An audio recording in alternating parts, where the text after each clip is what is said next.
Welcome. I'm Rita Henley Jensen, Editor-in-Chief of Women's eNews. This is our 6th year of honoring 21 outstanding individuals at our annual gala. Individually and collectively, they are committed to improving the world for women, to make it safer and more equitable.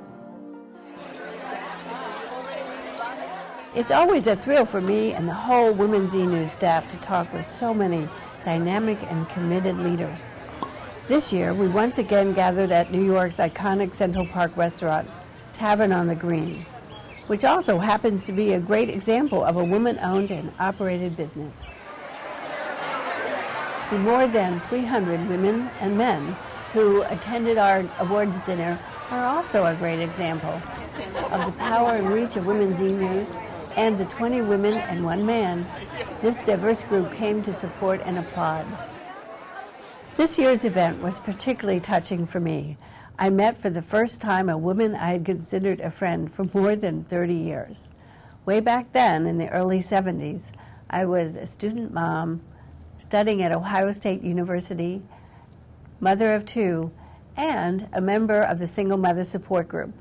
We had sent out a flyer saying that we would help provide emergency shelter. We were quickly overwhelmed, and what to do? Then we saw a small note in Ms. Magazine saying there was a woman in Massachusetts who had started a shelter and created a packet about how to do the same. We mailed away, got the packet, and the shelter we created then now helps more than 10,000 women and families each year. Thank you, Betsy Warrior. That can-do attitude is at the core of Women's eNews. You might call it catalytic activism, but I like to call it the Betsy Warrior effect, the power unleashed by Women's eNews when so many women can read about the great work of our 21 leaders and draw strength and inspiration from their accomplishments. Women's eNews exists simply because other news media do not serve our interests.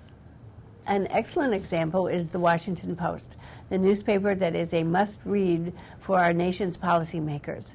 A recent look at the op-ed pages found that women were a mere 1/10 of the contributors. And this is my favorite example. Researchers found that less than 3% of all news stories, this is in 52 newspapers, not just the Washington Post, focused on women on weekdays. On Sundays, when they included the wedding pages, we got the full 3%. And this systematic exclusion of women is true worldwide.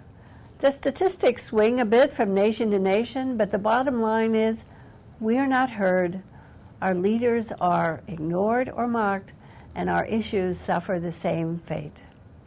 This is where Women's eNews comes in. As a global news service, we spread the word about the special concerns of women.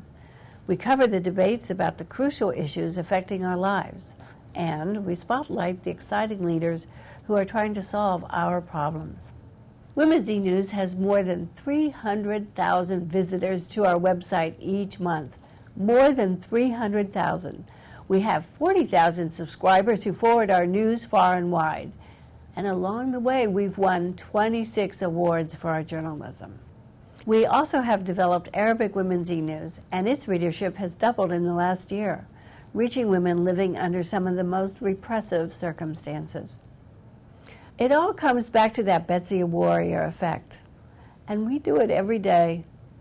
We are making internet history and perhaps reshaping world history. We're so proud of our 21 leaders and Women's eNews, and we'd love to hear from you. Tell me the stories you think we should be covering and suggest a 21 leader yourself. Just email me at rita@womensenews.org. We'd also deeply appreciate it if you supported us financially as well. Please go to www.womensenews.org/support.cfm. And you can make a contribution or learn how to send us a check. Thank you so much.